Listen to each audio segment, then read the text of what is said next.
इस दृश्य की अपने दिमाग में कल्पना कीजिए। कैलाश पर्वत पर आधी रात का समय है, बर्फीली हवाएं तेजी से बह रही हैं और भगवान शिव अपनी गहरी समाधि में लीन हैं।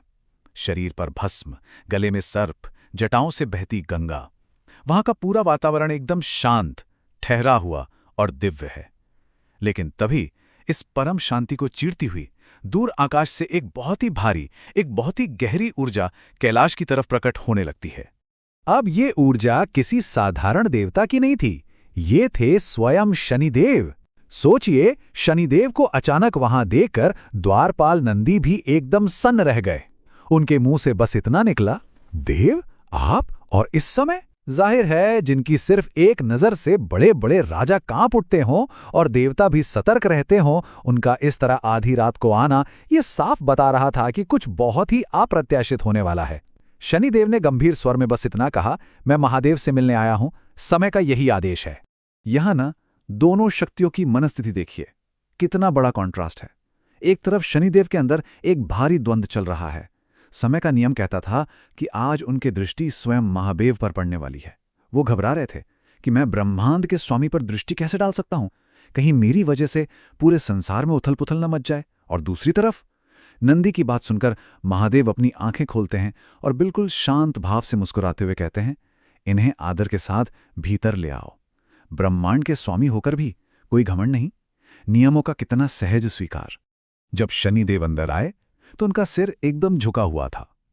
उन्होंने अपनी झिझक बताई कि प्रभु, आज समय के नियम के अनुसार मेरी 7:30 आपको स्पर्श करने वाली है। तब महादेव ने जो कहा वो सच में हैरान करने वाला है। उन्होंने मुस्कुराकर कहा, शनि, तुम अपना धर्म निभाते हो। जो कर्म करता है उसे फल देना तुम्हारा कर्तव्य है, इसमें संकोच कैसा? जरा ध्यान दीजिए, सर्वोच्च ईश्वरीय सत्ता खुद कह रही है कि अगर समय ने कुछ तय किया है तो उसका पालन बिना किसी अपवाद के होना ही चाहिए। शिव की ये बात सुनकर शनिदेव ने अपनी नजरें नीची कर लीं, लेकिन इसके ठीक बाद जो हुआ उसकी किसी ने कल्पना भी नहीं की होगी। अचानक महादेव अपनी समाधि से उठे और बिना एक शब्द कहे सीधे कैलाश छोड़कर घने जंगलों की तरफ निकल गए। जी हां, सृष्टि के रचयिता एक ग्रह के दृष्टि से बचने के लिए एक विशाल पेड़ के नीचे जाकर ध्यान में बैठ गए, ताकि शनि की दृष्टि सीधे उन पर न पड़े। है ना एकदम चौंका देने वाला? अब समय के इस पूरे खेल को एक टाइमलाइन की तरह देखिए। सुबह सुबह शनि का आना होता है और महादेव तुरंत वहां से निकल जाते हैं। पूरा दिन बीत जाता है। दोपहर तक सारे देवता दूर से देखकर हैरान हैं। वो सोच रहे हैं कि भाई, आखिर महादेव अपना कैलाश छोड़कर ऐसे जंगल में छिपकर क्यों बैठे हैं। स्वयं शनिदेव भी दूर से ये सब देख रहे थे। एक गजब का सस्पेंस बना हुआ था। और फिर जैसे ही शाम ढलती है, महादेव वापस कैलाश लौट आते हैं। अब कहानी अपने क्लाइमैक्स पर पहुंचती है। शाम को कैलाश लौटते ही महादेव के चेहरे पर एक हल्की सी मुस्कान थी। उन्होंने शनिदेव से लगभग मजे लेते हुए पूछा, तो शनि, तुम्हारी दृष्टि मेरा क्या बिगाड़ सकी? ये सवाल बहुत गहरा था। क्या सच में महान भगवान शिव समय के इस अटल नियम को चकमा देने में कामयाब हो गए थे? और यहीं पर आता है इस कहानी का सबसे शानदार ट्विस्ट।